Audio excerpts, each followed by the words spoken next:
Welcome to Raffles Talk. This year we hacked the podcast. It's all about being uncomfortable and being comfortable with that. Are you ready for the challenge? Let's have some fun. Welcome, Mauro Porcini. It's a pleasure to having with us today. I'm very comfortable in this uncomfortable situation and can't wait to hear your question. Thank you. Okay, we love to begin with our questions directly. So you built a career inside huge companies. What were you really chasing? Impact, influence, or legacy? A little bit of everything. I was always driven by this sense of purpose. At the beginning, I didn't realize it too much. And then after a while, I realized that design can really have a positive impact in society. It can really change the world for the better. And this is what we learn at school. At school, they teach us to observe people, understand their needs, their wants, and create a solution for them. It could be a chair, it could be a phone, it could be a brand, it could be a service. But at the end of the day, we are driven by creating something positive for the world. In business school, you learn something slightly different. They teach you to grow a business, to create financial value through brands and business models. And they tell you, well, the products, the communication, they're levers. You can have an amazing product, amazing communication, but even if you don't, even if it's mediocre, you have so many other levers. So you can be an incredibly successful business leader with a mediocre product. If you create a mediocre product as a designer, you stay a mediocre designer.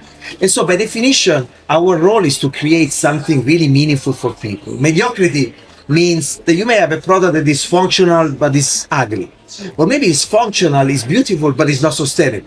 Or maybe it's beautiful, functional, sustainable, but not healthy, or the experience is not inspiring, and so on and so forth. So the designer is always driven by the creation of something that is really meaningful for people, for society, for the planet. So that's the purpose that drives me. So the answer is, I was driven by purpose. If you have the right purpose and you know how to unlock the potential of business and the companies you work for, then you have an impact. If you have an impact, then you build legacy. So I was driven by all of that, but it all starts with the dream, the purpose, and it needs to be a positive one. And the design community usually is taught to think in a way at school. The problem is that often then we go to companies, we forget about this. Because we learn this at school and then we go to companies and they label you. You are an industrial designer, you are a graphic designer, you are a fashion designer. And many companies ask you to work on the aesthetic of a product. When you're lucky, it's aesthetic and functionality. And so we forget that our role is much bigger than that. It's the one of creating really value in the life of people. Thank you for your answer. Of course. You are often being in the first design leader in the room. Does that gives you excitement more because of the challenge or because of the power to shape the role? Well, as you say, I've been the first chief design officer in 3 different corporations, one in tech with a lot of B2B, like 3M, then food and beverage and consumer goods like PepsiCo, now Samsung. And, I always looked at what you call power as an enabler of something bigger. So you do need, ideally, as much visibility as possible, as much access to resources as possible, as much access also to people as possible. So you may call that power. The more you have that, the more impact you can have at scale, the faster you move, the more agile you are. And so obviously it's important. But people that are just driven by power, oh my God, I feel sorry for them. It's such a sad life, right? Because power will never give you happiness. Love gives you happiness. And so what really drives me is to put the power that over the years I gained, that is, over time, at the service of loving people, caring for people, creating something good and positive for society. My goal now in Samsung, before Samsung, when you work in companies with hundreds of thousands of people that reach billions of people every day with their products, well, you have a responsibility. You are impacting the world. And so the goal always started from that. How can I change society? How can I change the world? Then from there, how can I change the industry? Because that's the platform I can play with and within to change the world. And then you go back and therefore, how can I change the company and the brand? Because that's what somehow I've influence on. And then how can I change what I do and my teams do? Because that's what I have put. So it's all linked. But again, That's your once again, drive. it is driven by this purpose. I like the answer. So, big careers come with sacrifices. What has ambition cost you personally? Well, first of all, I challenge this sentence that big careers come with sacrifices. We need to change that. And I was privileged and lucky enough, essentially, not to do sacrifices in my life. You know, I was able to balance all the different things in a variety of different ways. So the assumption that you need to sacrifice your personal life to do sacrifices is just wrong. Yeah. We don't want that. We need to change the world. If companies ask you to do this kind of sacrifices, it's not okay. It's not correct. And, you know, I realized this early on because for me, design was my super passion. My life was everything. And I put so much into this. And so I work at the point of, you know, ending up taking time out of my friends, of my personal life. And then something happened really early on. We talked about decades ago, where a company I was working for really disappointed me.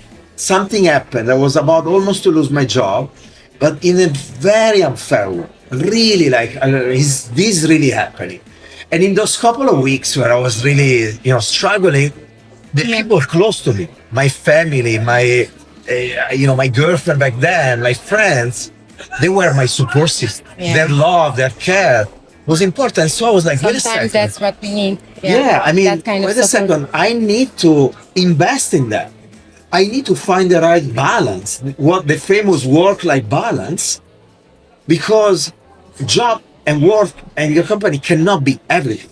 Now, it doesn't mean that I don't put all myself in the company. You know, Samsung is my life. PepsiCo before was my life. It's everything. I have my mind there 24/7, but I learned to find the right balance and to carve out time also for my family members, my friends, myself. Now, this gives me perspective. It gives me energy. It gives me motivation. It doesn't burn me out. And so I give exponentially much more to the company because of this balance that I found versus somebody that is just dedicated exclusively to the company and does nothing else. Because you lose perspective, you lose inspiration, you lose energy, and you become really not valuable to the company at the end. Even if you are extremely valuable, you could be exponentially more valuable if you were having a different kind of approach. I agree. I totally agree. So a lot of companies say they are human-centered. How often is that real?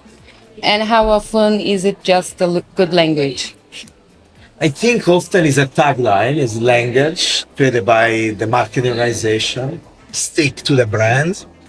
And it's not difficult to understand when they are authentic and when they are not. First of all, it's consistency over time. If they believe in it, they keep investing in it and they are really serious about that.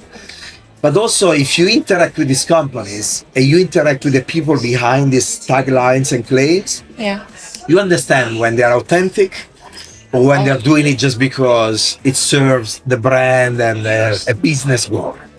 So, to do it right, you need to believe in it. And you need to build the movements within the organization of people that profoundly believe in it. So you need the right breed of people. I call these people the unicorns. I talk about them in my book. They have 24 different characteristics. And so you need, even if human centricity at the beginning is something you identify as a business opportunity. Let's say you're a CEO of a company, you're a business leader, and you're like, you know what?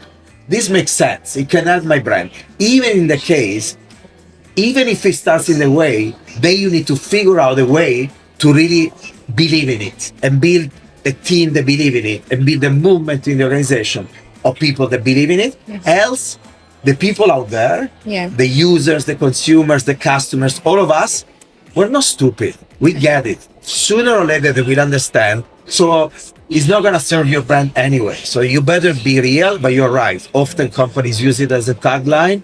Have you ever felt that business goals were stronger than the design values you believed in? Well, you know, life is a tension between different kind of variables that you need to deal with.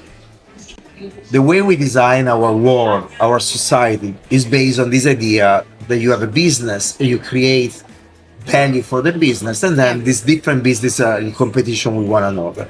So this is the system you play with, and you need to understand the rules of the game. Yeah. Then you need to insert within that game what you believe in, your values, right? So now sometimes there is a tension between the human values that you have and the business value and the business goals that try to create financial value more than human value in there. Because, by the way, even that is necessary. There may be an ethical value in that as well. You know, big companies they sustain families, thousands and thousands of families. They give the possibility to people to afford products they can buy because of their scale. So even scale and business goals, even if there is a tension to prioritize that, they exist because it's a system that is designed anyway at the end to serve our society and to work for our society. So we need to remind that. But again, often there is that tension, and you need to understand that what we do is a long-term game. So you can't expect as a designer enter a company, you're gonna change the world from night to day. It's gonna take time. And even, and it's gonna be progressive and incremental. And when you arrive to one goal, even if you're happy with that, use that as a platform to improve even more. Because there will be always margin to improvement. So even if you arrive to convince companies, industries to embrace certain values, there'll be always something more, some new values, something more positive that you can put, as a goal for yourself. But in general, my call to all the designers that are listening to us today is to understand that you have two choices. One is that you're outside of the system of these companies, big and small, and you complain. Oh, you should have more values, we should be more sensitive to the planet, to health, to wellness, to this and to that. Maybe you can create your startup and you can change things. Yeah. But it's not easy. The other option that is complementary to the first one is that you enter these companies, you understand how to talk the language of business, and you understand how to infuse your values within the system, and you start to steer the entire industry, the entire society in the right direction. If you succeed, you have an impact at scale. And even if you think, oh, that's progressive, yet because of the scale, is massive. What I did in all my careers, in sustainability as an example, in industries where sustainability was a problem, like in packaged goods, food and beverage, but the sustainability efforts we did generated impacts at scale that were impossible for me to achieve through a startup or a small company. So again, we need to change the system. We need external forces and then forces from within. We all need to be guided by the right values, and we need to deal with other forces and have the right balance, manage all the variables to show progress. Progress is the most important thing. Okay, thank you. Thank you. Do companies always bring in design leaders for a real change, or sometimes just for public opinion? Well, good question. It depends on the industry. In general, I think that every company, big and small, knows that innovation, so what you call change, innovation is important. Wall Street knows that innovation is important. The stock market, no matter where you are, knows that innovation is important. So even the finance world knows that innovation is important. The problem is innovation is not easy. Innovation is, first of all, inefficient by definition. Because the idea to build a team to innovate, the idea that you build platform to do it, investments in manufacturing, the risk you are taking once you are innovation, all of that is inefficient. So companies love efficiency, productivity, so innovation is painful. But once again, they know that they need to do it. So when they bring in design leaders, I think there is always a mix of real belief that you need to drive change and real hope that these people will be able to drive change. And I think they try to give assets and platforms and resources and conditions to drive the change. But then you need to deal with the day to day, with all the variables of the business. And so that's when it's difficult to innovate, and you need to understand how to manage that kind of complexity and how to balance the results short terms with change long term. And so that's where often companies lose themselves.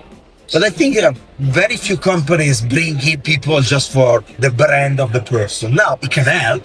If you are a design leader that is already famous, you're going to make a big statement. But this is important. It can help, but it's also a big commitment because everybody's going to now look at you and see what is going to happen. Yes. If the design leader doesn't deliver, it will be a problem. It's not, a nice situation. So on one side, it can be a value, but on the other side, you need to support the leader or it's a problem. So we reached our last two questions of our podcast. We'll bring a red envelope, our burning questions. You ready? No? I'll start either way. Go. By the time Samsung called, you had already built an amazing career. What truly made you say yes to SEAL? Multiple things. First, I started in tech. I did my thesis in wearable technologies in the 90s, and wearable technologies were just a dream. Now wearable technologies are becoming a reality. Yeah. I've been always a tech person, buying the latest product, the latest gadget, trying things, experimenting things. I've been monitoring the tech companies all these years. And Samsung has been always one of those very few companies that was really interested on. At the point of bringing the CEO of PepsiCo in 2013 all the way to Korea to meet the chairman of Samsung, to show her how Samsung was investing in design. At the point of hiring out of Samsung my successors in 3M to become the head of design in 3M Italy, Monica Dalla Riva, that today is the chief design officer of Deutsche Telekom and T-Mobile. So Samsung has been always a company I was admiring and monitoring. So that was one thing. When they called, I was like, wow, I can go back to my childhood dream that was tech and designing tech. The other thing is that, I always pitch and preach all my life the importance of getting out of your comfort zone. This podcast is all about this, right? It's one of the traits of the unicorns that I talk about in my book, is that unicorns are comfortable in being uncomfortable. And so this is key. And what it means for me is that all my life I look for new challenges, both at work and in my personal life, continuously. And after 13 years in the same job, in the same industry, I was creating, new challenges for myself. I wanted to solve the sustainability issue in the industry, health and wellness, all the way to leveraging design to build brands and experiences. There was so much still to do. Yet, the stimuli of a completely different challenge in a completely different country. I'm Italian, I grew up in Italy, infused with Italian culture. Then I learned the American culture, and the American culture changed my life. But even before that, what really changed for the first time my life was when I did the Erasmus program in Dublin. Yeah. So I moved out of Italy and I studied for almost a year in Dublin. And I started to change perspective about my own culture. And I learned the importance of traveling and changing, again, your point of view in life. America gave me a lot. 15 years, I'm an American citizen today, Italian-American citizen. So the idea of going to Asia and keep growing, keep learning, not being sterile was incredible. And so then in Korea, the country of K-pop, all these trends, one of the coolest places in the world right now. So that was really incredible. But I also want to add one last thing. I've been talking about love, family, connections. My wife had an incredible career. She was the head of experience for Golden Goose in the Americas, North America and Latin America. She was pregnant of our second baby, So it was not obvious that we would live the perfect life with an amazing, penthouse in Manhattan, the house in the Hamptons, incredible credibility in the company, everything perfect, perfect job, everything, friends and everything. You leave everything and you go for a new challenge that could go well or wrong. We talked a lot about this. What if it goes wrong? And we realized that even if it was going wrong, it would have been amazing anyway, because we would grow in that challenge, in that difficulty. It will become better people, better professional, better parents. So if my wife would have said no, I wouldn't have taken the job. I wouldn't have left them behind. Many people do, and I respect that. They work in Korea, the family in the US. It's okay, I respect that. But in that phase of my life, I didn't want to do that. And so I'm grateful to her. And then when we moved there, now, you may go there and then be totally miserable there. And instead, she's exploring, she's enjoying, and she's an incredible support for me and the family. So I'm really grateful for this. And I mention this because often we talk about these people that make it and are successful, and we forget to mention the people around them that made that success possible. No matter if it's a woman or a man, a husband or a wife, or maybe kids that decide at a certain age to move with the parents, because it's also about them. Mine are very young, but sometimes you have teenagers and it's not easy.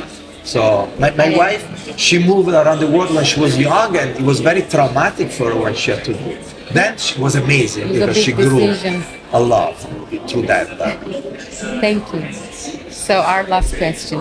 After everything you built, what kind of legacy do you want people to associate with your name? This idea that I took humanity, a humanistic approach, the idea of caring and loving into the business world, not just the tech world, the business world. And for me, my biggest legacy happening right now through what I do, but then the way I storytell this, I communicate this, is already when people write me in social media and they tell me, you know what, I read your book, or I heard something that you say, or maybe you answered this message that I sent you years ago here in this social media platform, and you pushed me, that was last push, to take a decision, to change job, or to create a startup, or God knows what. Everybody's different experiences, but being inspiration, positive inspiration for people to do something positive, that's the biggest thing, the biggest impact, the biggest satisfaction I can have. And also the biggest responsibility, because somebody decided to do it with me, and it doesn't require a lot of effort. Just share what you do. Just eventually find the time to answer to people. It is enough one sentence. Stefano Marzano, the chief design officer of Philips, many years ago in the 90s, after I met him, decided to send me 2 books in English. And he wrote me one of these books that he published through Philips, Vision of the Future, and then New Media, New Objects, Old World, something like this. But these 2 books, and he wrote me, I have these books in Italian, but I'm sending them in English to you because you need to learn English if you ever want to work in Philips or in any big corporation. Back then, when I met him, I was 19. When he sent me the book, I was 21. I didn't speak a word of English because I studied French at school by coincidence, randomly. And then when I was 21, I thought, it's just too late. I mean, all my friends started when they were 10. They were 11 years, more advanced than me. And I was busy. I was going to university. I was playing soccer semi-professional. So I was every day, university, in the evening, training every day, game in the Sunday, in the summer, away for a month, training. So I didn't have time to learn a language that was not that important in the 90s. In Italy, you could have a career in design without that. Yeah. And yet, a person decided to just send me 2 books. 2 magic things there. One, that the successful leader decided to carve out the time to do it. It's a small thing, but most of the people don't do it. So that's a reminder to me, to everybody, small little act of generosity can change the life of people. The second thing that happened is that the student decided to be open to this. It was not just they sent me a book. I wrote him letters, I follow him, and then he did this for me. So it works on both sides. You need both. The leader decide to share back and be generous, and the designer, the young person, that decide to be open and fertile and receive and inspire and take action on it. Because I could have been inspired and be like, oh, I need to learn English, but I have university, I have soccer, Yeah. and by the way, I don't have a penny because I didn't come from a wealthy family, so I didn't have the money to Also, go and study yeah. in a foreign country. So I wanted a scholarship to go in France, in Paris. I decided to not accept it because I couldn't go twice. I waited one more year. I took another chance. There were Polytechnic. I was studying Polytechnic. There were hundreds of designers, of students. The places for Erasmus were very few, dozens. And so it was a risk. I took the risk. I won the scholarship for Dublin. I went to Dublin, but the scholarship was covering nothing, essentially, very little. So I needed to work to have additional income. Okay. But I didn't Also- speak the language, so I couldn't be a waiter or the typical work that you do as a student. So I was lucky I could clean dishes in the cafeteria of the school. And for me, it was amazing because I was not even thinking about, the kind of job it was paying. It was paying more than what I was doing in Italy. From time to time, I was doing some work as a waiter here and there and to get some additional money. And it was amazing. I also remember though something is already written. It's gonna be in my next book. One day, fellow students came to the cafeteria. Nobody knew I was cleaning dishes there, and they saw me, and they started to laugh at me and point the finger and making fun of me. And it was an interesting aha moment for me because I was so naive that I didn't feel any embarrassment in cleaning dishes in the moment. But I'm gonna say as it is, they were mean. There was some kind of bullish behavior Yeah. that really hurt me in the moment. But then in perspective, what hurt me the most, and that came in perspective because at the beginning I was just hurt. But in perspective, it came the realization that I didn't realize that people could see me in that way. I was just thinking it was normal. So that taught me the importance of putting yourself in the shoes of others. So a painful experience was anyway a growing experience for me because I realized that anything you do can be read in different ways by people surrounding you.